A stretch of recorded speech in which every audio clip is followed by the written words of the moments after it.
everyone. My name is EJ Jarvis. I'm Yale class of 2023, and today I'll be reading Memphis, Martin, and the Mountaintop.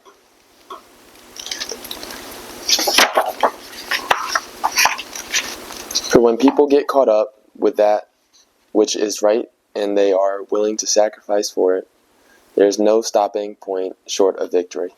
Dr. Martin Luther King, Jr.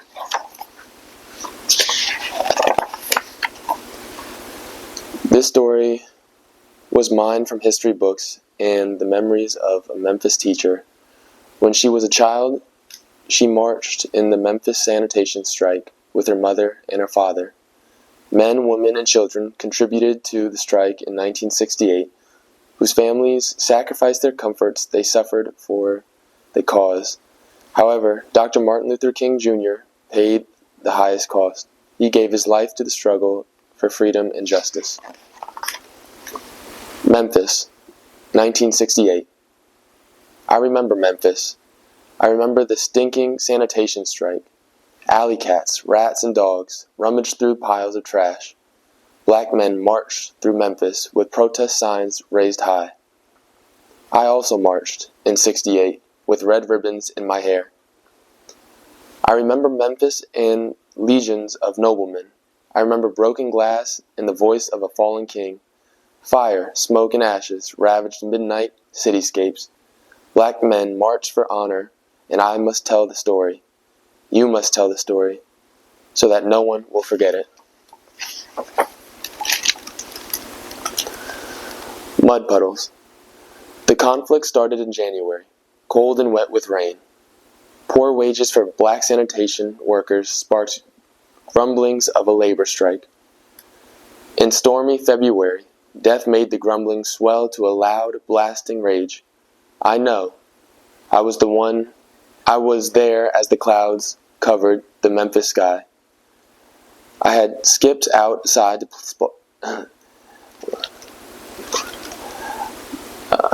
mud puddles. The conflict started in January, cold and wet with rain. Poor wages for black sanitation workers sparked grumblings of a labor strike. In a stormy February, death made the grumbling swell to a loud, blasting rage. I know. I was there as clouds covered the Memphis sky. I had skipped outside to splash and play on the sidewalk in mud puddles. Lorraine, Lorraine, Mama called my name. I could feel it. A punishment was on the way. But when Daddy ran up the porch, distressed and out of breath, Mama ignored my muddy shoes on her clean kitchen floor. Bad news traveled as lightning speed. There was a tragic accident on a Memphis garbage truck. 2 black men working in the rain never made it home for dinner. Their names still live with me. Cole and Robert Walker dumped garbage with my daddy. Several Memphis garbage trucks were old and unsafe. The trucks were not maintained. According to my daddy, a Packer blade malfunctioned, crushing his friends. Daddy told Mama, "It ain't right to die like that." Mama shook her head, and I saw a new storm rising up. I saw it in their eyes.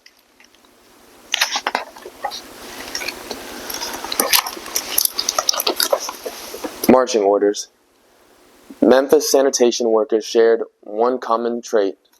Like my daddy, most of the men were black. They carried rusted garbage barrels as slop dripped down their clothes. White managers called them ugly names too.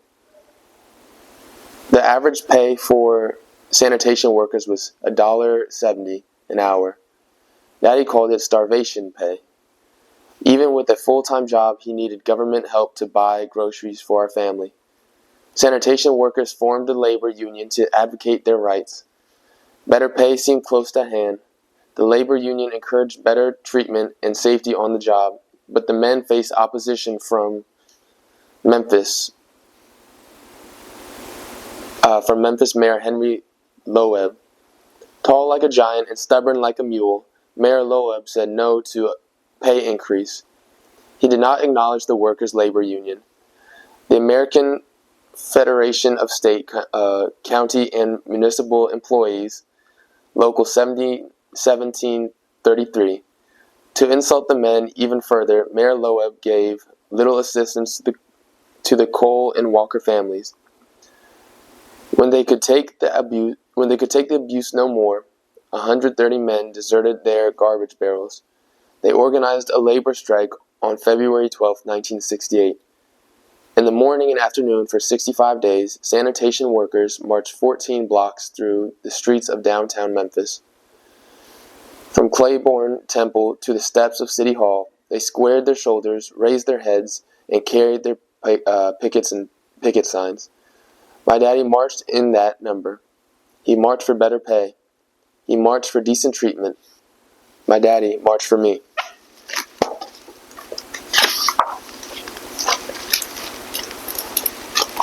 Winter Blues. The strike crippled garbage collection with terrific success. Replacement workers operated 38 garbage trucks, while a whopping 180 trucks stayed parked at the city barn.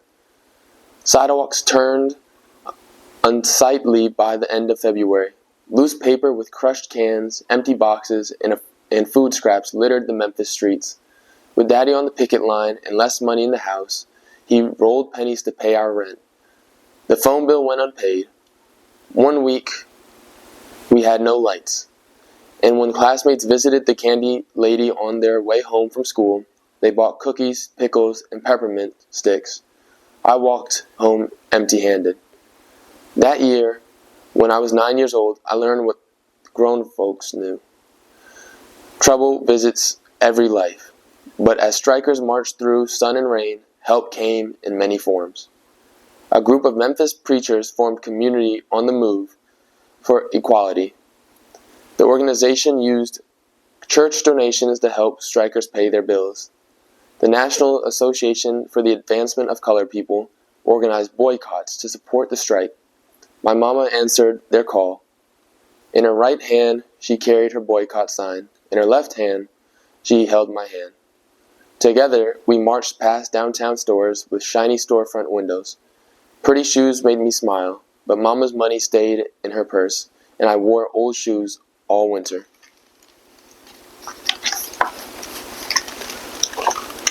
Trouble. Every night Daddy drove his blue jalopy to jam-packed rallies where strikers sang freedom songs. We shall overcome, we shall overcome, we shall overcome someday. Music lightened the heavy mood. Daddy clapped his large black hands. He also listened to Memphis preachers who plotted out strike strategies and delivered fiery speeches to encourage the striking men. As winter turned into spring, experienced union leaders with AFSCME flew into Memphis from Washington, D.C. They spoke with striking workers as advocates and strategists. Still nothing changed. The mayor railed no to every labor request, and my daddy kept right on marching. On one night, as I finished my homework in the dark by a fading candlelight, Mama pleaded, "William, maybe you should quit the strike and go back to work." Daddy hugged Mama tightly. Gladys, he insisted, "We gotta hold on till the end." Then I heard him promise, "Trouble don't last always."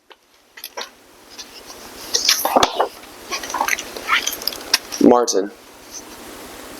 My daddy was a sanitation worker. My mama was a maid. Neither one of them read very well or finished high school. Lifting garbage and cleaning houses was all the work they could find.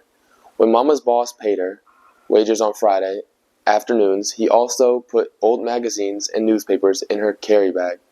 Mama gave the papers to me. I would read the headlines to both my parents, and we'd follow the strike.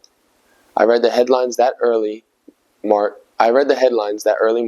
when the strike negotiations failed. But as Daddy's soles wore thin on his mountain climb, there came a spark of light. Good news filled the air. Reverend James Lawson, a COME advisor, called his old friend Martin to Memphis. The headlines encouraged my parents. Daddy buzzed around the house. "Dr. King is coming to town." Mama told Miss Brooks, our neighbor, "Girl, I can't believe it." Dr. Martin Luther King Jr. practiced nonviolent protest. He was a champion for social change who marched for racial equality across Mississippi, Alabama, and Washington, D.C. It was his persistent demand for justice that inspired President Lyndon B. Johnson to help abolish segregation and sign the Civil Rights Act of 1964. Since Martin had conquered giants in the Valley of Injustice, Reverend Lawson believed his powerful friend could help the striking men. That was my silent prayer as I leaned against my daddy's knee and read the news out loud.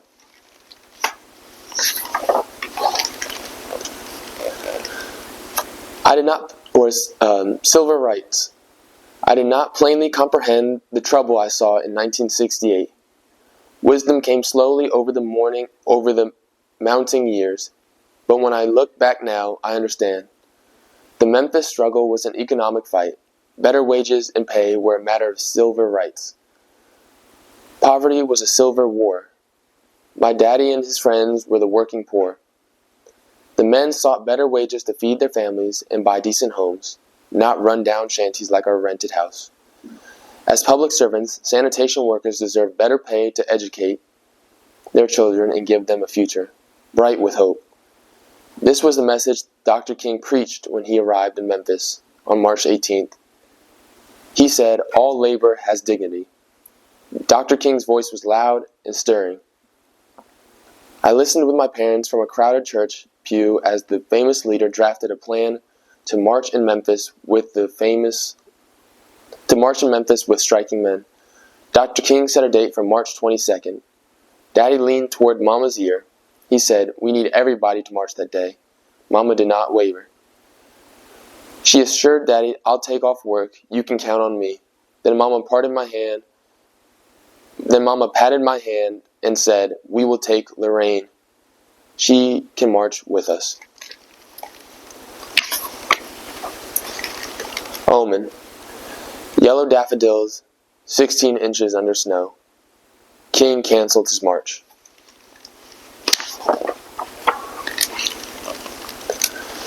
Beale Street. I followed Dr. King during the nightly news on our black and white TV. As a president of Southern Christian Leadership Conference in Atlanta, he cared deeply for America's working poor. Dr. King set out to abolish poverty in the very same way he had raised his voice to abolish racial segregation. He wanted to strengthen labor laws for all Americans, and to make his dream come true, he planned a massive march in Washington, D.C. in the spring of 1968. Dr. King named his new crusade the Poor People's Campaign. As he traveled to the nation's capital to promise his plans, Dr. King drew national attention to the Memphis strike. He called it a small conflict that presented a big American problem. From coast to coast, and especially in the South, public servants and unskilled laborers, like parents, were often underpaid and reduced to poverty. When the strange snow cleared, Dr. King rescheduled his Memphis protest for March 28th. Mama kept me home from school so I could march that day. We stood together with other mothers and children at the back of the protest line, away from possible danger. My daddy stood tall at the front of the line with striking workers and clergy like Reverend Lawson and Dr. King. Daddy and his friends also carried picket signs bearing 4 words, "I am a man." With or without a pay increase, they demanded Mayor Lobeb's respect. 6,000 people, blacks, whites, men, women, and children, gathered in downtown Memphis. Police stood guard with tear gas, billy clubs, and guns. 15 minutes into the march, there was a sound breaking glass. Looters threw bricks and sticks up and down Beale Street. They shattered storefront windows as strikers and strike supporters scattered their way to safety. Police sprayed tear gas and beat guilty people. They beat innocent people too. Blood splattered everywhere. It was difficult to see, and I was separated from my mama. I yelled, "Mama, where are you?" Daddy found me on the curb. He scooped me up, and we ran to the nearby church. Mama lost her hat and gloves, but she managed to reach us safely. It was never proven, but rumors said militant teenagers started the Beale Street riot. As for the Memphis morning paper, it called Dr. King a coward because he ran from the violence and was carted away safely in a stranger's passing car. The news reports disturbed my father. He raised his fist and fumed. Dr. King is a bona fide man. Mama rubbed her feet and sighed. Sometimes bad people mess things up for the good people doing good.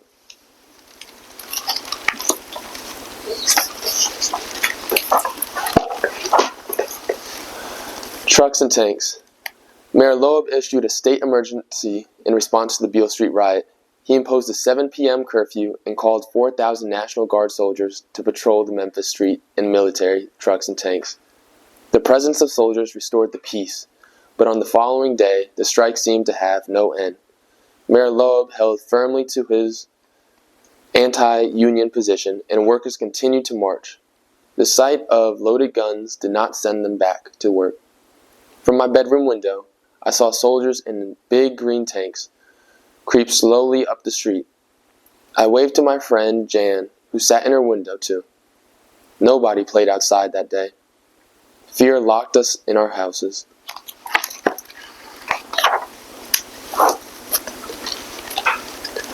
Dreamers. Dreamers don't quit. When challenges arise, dreamers keep on climbing. My daddy was a dreamer. Dr. King was a dreamer too. When the Memphis march turned into a riot, the disappointed leader left the city, but he promised to return.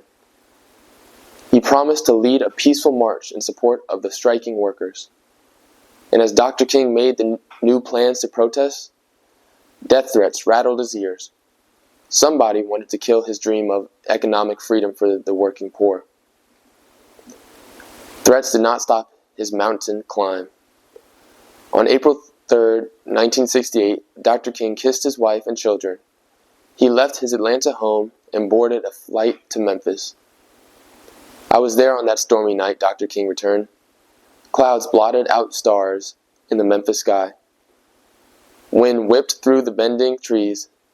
My daddy beamed with hope when he told his mama, Dr. King is going to preach tonight at Mason Temple Church. In Daddy's blue jalopy, we sputtered through pounding rain. We chugged through bursts of lightning and the thrill of tornado sirens. When we entered the church, a preacher named Abernathy stood at the microphone. Ralph Abernathy was Dr. King's best friend. On that stormy night, he delivered terrible news. Dr. King was sick and resting in a motel room.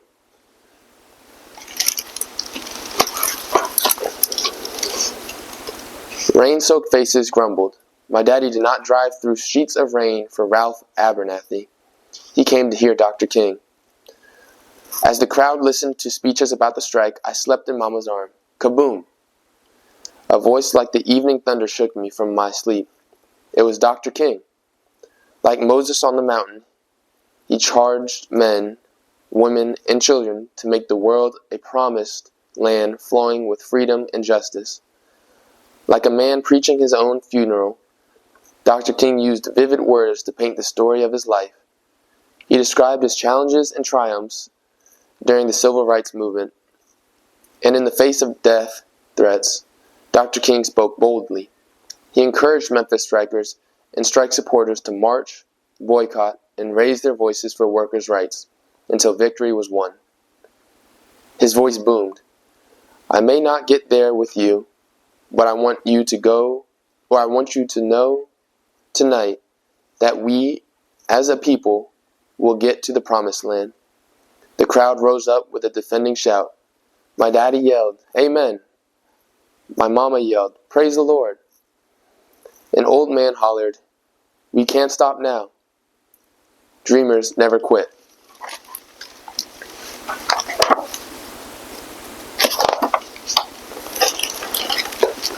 Lorraine.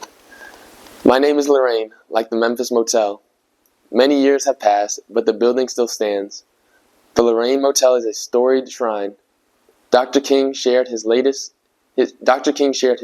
meal and rested there on April 4th, 1968. The leader spent his last hour on the second floor in the room, 306. where he talked with Ralph Abernathy and Samuel Kyles. They joked and laughed the way good friends do, and they spoke of plans for an evening rally with the striking workers. The laughter did not last long. Evil showed its ugly head as James Earl Ray hunkered down in the open window of a boarding house. Perched 70 yards from the Lorraine Motel, the escaped convict pointed his rifle at room 306 and waited. He saw his target 1 minute past 6. Dr. King stepped on the balcony where he greeted his friends in the parking lot. Ray fired his gun, and a bullet pierced the dreamer's neck. News of Dr. King's assassination spread quickly. In Washington, D.C., Chicago, and Baltimore, young people expressed their grief with looting and raging fires. Mayor Henry Loeb called for the return of the National Guard.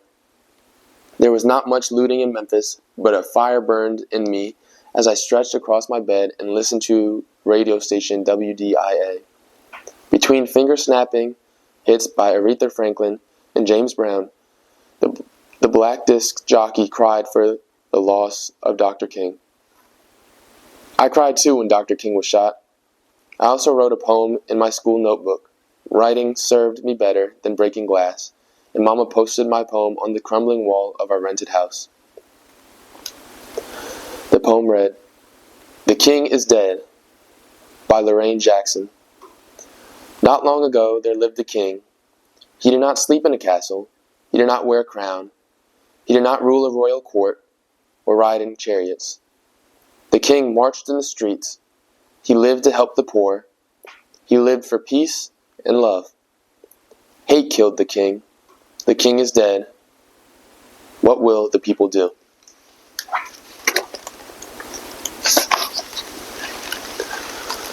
Black Widow. Coretta Scott King flew to Memphis, committed to a plan. Dr. King had pledged to support the sanitation strike with a non-violent march. Despite her broken heart, Miss King and the members of SCLC helped to keep her husband's pledge on April 8, 1968. The memorial march served as a tribute to honor Dr. King's life. It also reminded Mayor Loeb that workers would strike and continue their upward climb until justice was received.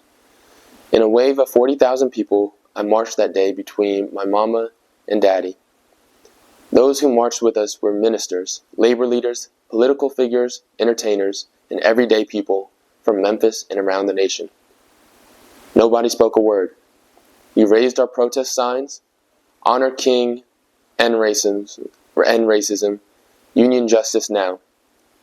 Miss King marched from Memphis. Behind a veil of mourning, she buried her love in Georgia.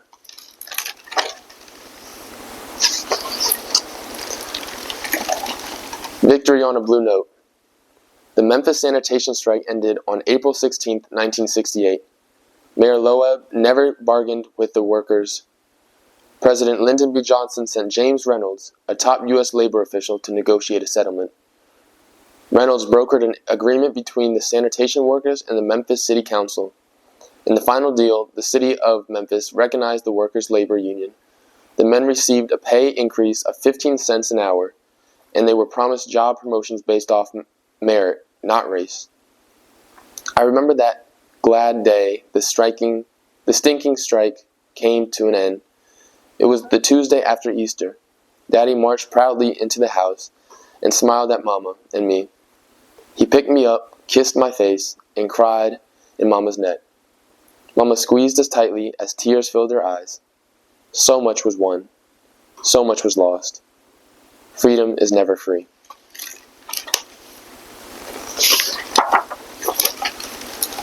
Mountaintop. Dream big, walk tall. Be strong, march on. Don't quit, never stop. Climb up the mountaintop.